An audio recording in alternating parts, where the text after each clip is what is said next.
영과 육과 영의 온갖 더러운 것에서 자신을 깨끗하게 하자. 마음으로 우리를 영접하라. 우리가 아무에게도 불의를 하지 않고 아무에게도 해롭게 하지 않고 아무에게도 속여 빼앗은 일이 없노라. 내가 정죄하려고 이 말을 하는 것이 아니라 이전에 말했거니와 너희로 우리 마음에 있어 함께 죽고 함께 살게 하고자 함이라. 내가 너희를 향하여 하는 말이 담대한 것도 많고 너희를 위하여 자랑하는 것도 많으니 내가 우리의 모든 환난 가운데서도 위로가 가득하고 기쁨이 넘치도다. 우리가 마게도냐에 이르렀을 때에도 우리 육체가 편치 못하고 사방으로 환난을 당하여 밖으로는 다투며 안으로는 두려움이라. 그러나 비천한 자들을 위로하시는 하나님이 디도의 엄으로 우리를 위로하셨으니. 비천한 자들을 위로하시는 하나님. 비천한 자. 하나님은 약한 자들, 어린아이와 같은 자들, 그런 자들을 위로하십니다. 고통 속에 있는 자들, 아픔 속에 있는 자들을 위로하십니다. 그 하나님의 위로가 우리 모두에게 다 임하기를 바랍니다.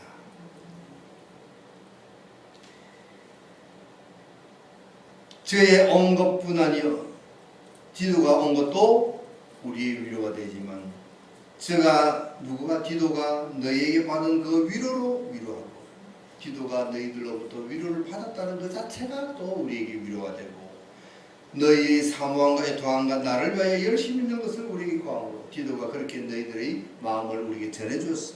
그것으로 내가 참 기뻤다. 이런 이야기입니다.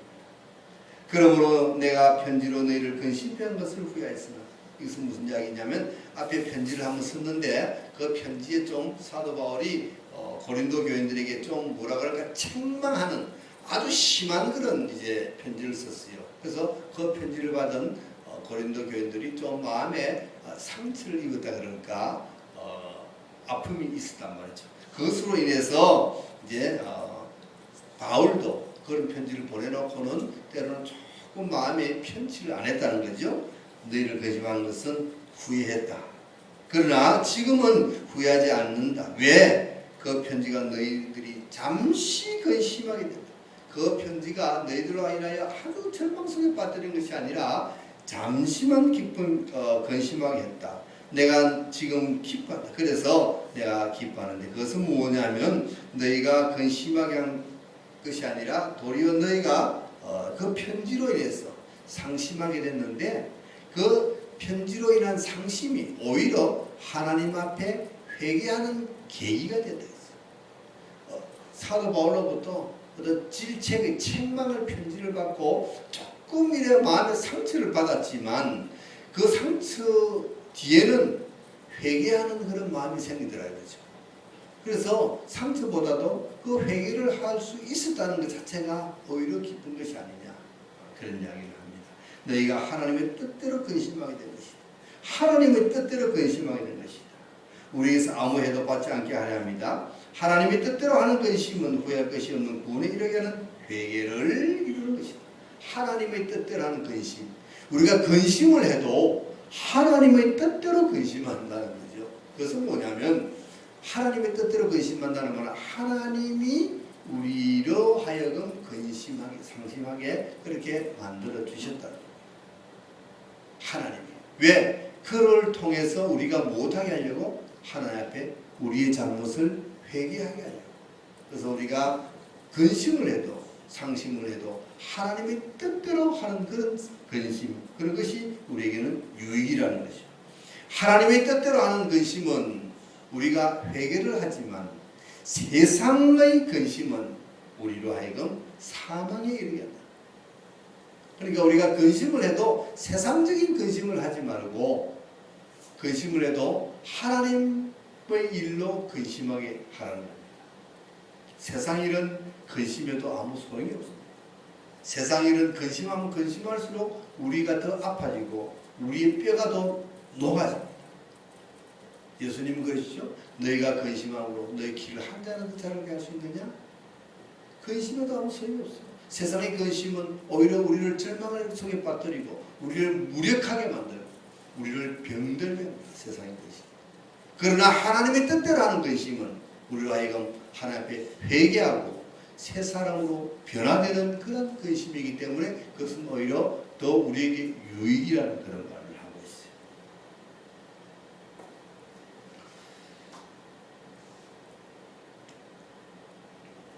보라, 하나님의 뜻대로 하게 하는 이 근심이 너희를 얼마나 간절하게, 하나님의 뜻대로 한 근심, 하나님이 너희에게 주신 그 상식문에서 너희가 하나님을 간절하게 사모했고 또 너희가 변명할 기회를 가졌다. 너희가 또 마음에 분노도 일으키고 또 마음에 두려움도 생기고 또 사모하는 마음도 생겼다. 그러니까 그 근심, 그 편지로 인해서 여러 가지로 너희들이 다 경험하게 됐다. 그런 이야기죠.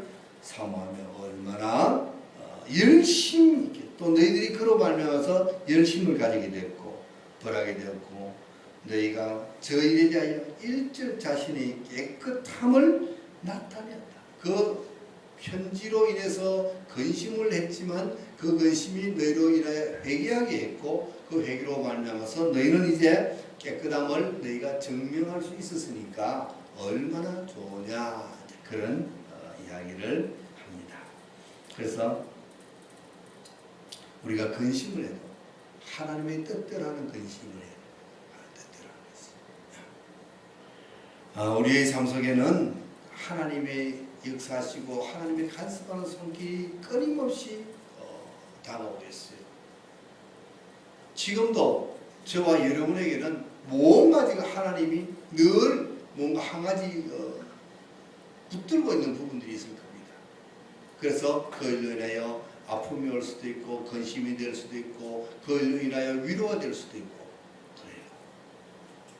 아까 사모님이 잠깐 이제 제 눈에 대해서 이야기했는데 제가 2004년도 10월 달에 제 눈에 이제 망막증이 왔어요.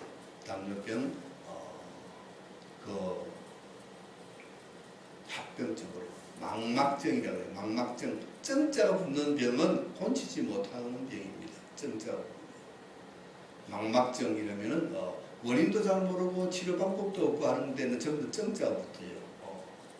내 눈은 망막증이라서 그 의사가 이 병은 결코 실명하게 되는 병입니다. 그런 이야기했어요. 실명한다고 했어요.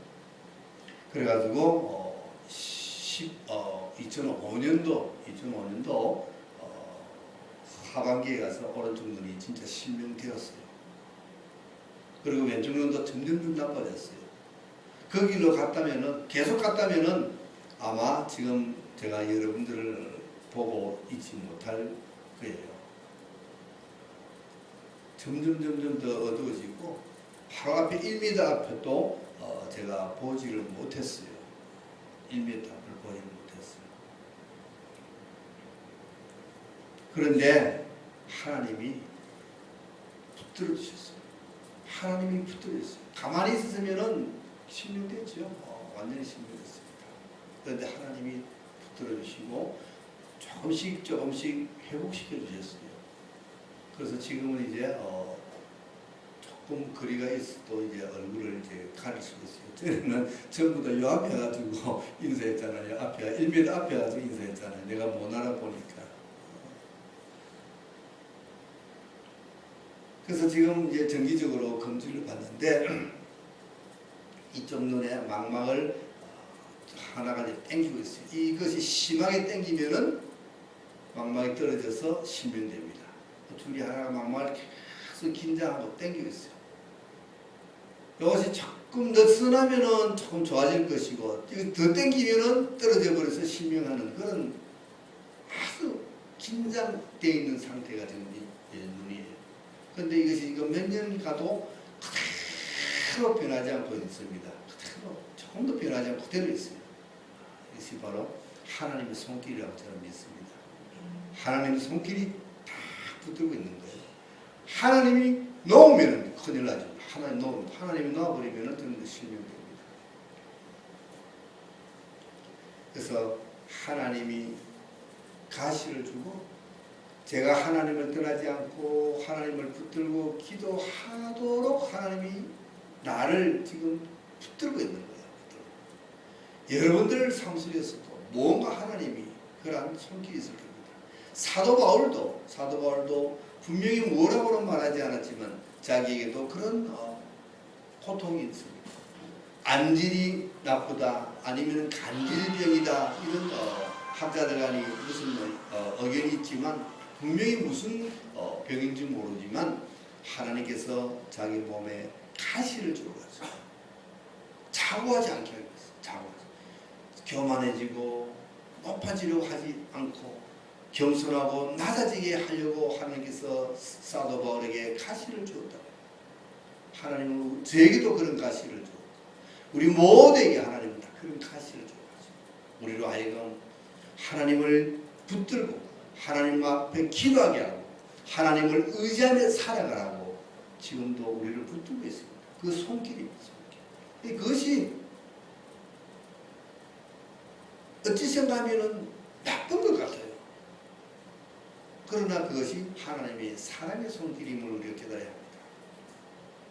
얼마 전에 내 고등학교 친구가 또 뭐 췌장암에 걸려가지고 뭐 서울대학병원에 입원했다 그래가지고 전화를 했더니만 그래 뭐 이 모양 이렇게 저런데 자기 이야기를 하더니만 그런데 그래 나는 세상에서 뭐 이렇게 잘 먹고 잘 살고 뭐 잘 놀고 돈 잘 쓰고 뭐 술 먹고 이래 하다가 이 모양이 되었으니까 그렇다 손치지만 선 목사는 하나님을 하는데 눈이 그 친구들 내가 눈이 나쁜 줄 알거든요.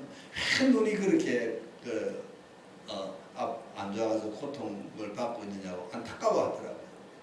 세상 사람들이 보면은 남이 보면은 내가 고통 속에 안타까워하고 있는 것처럼 보이지만 이것이 고통의 속에서 안타까움이 아니라 하나님의 손길을 지금 느끼고 있으니까 육적으로 그들이 육신적인 안목으로 그들이 보면은 내가 굉장히 어렵고 힘들게 보입니다. 그렇죠?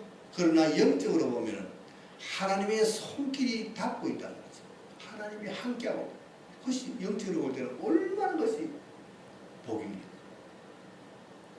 우리에게 오는 고통이 육신적으로 생각하면 그것이 고통일지 모르지만 영적으로 보면 그것은 하나님이 주시는 크신 은혜다. 내게 아픔이 올지어다. 그 아픔이 하나님의 사랑의 손길인 것을 우리가 깨닫기를 바랍니다.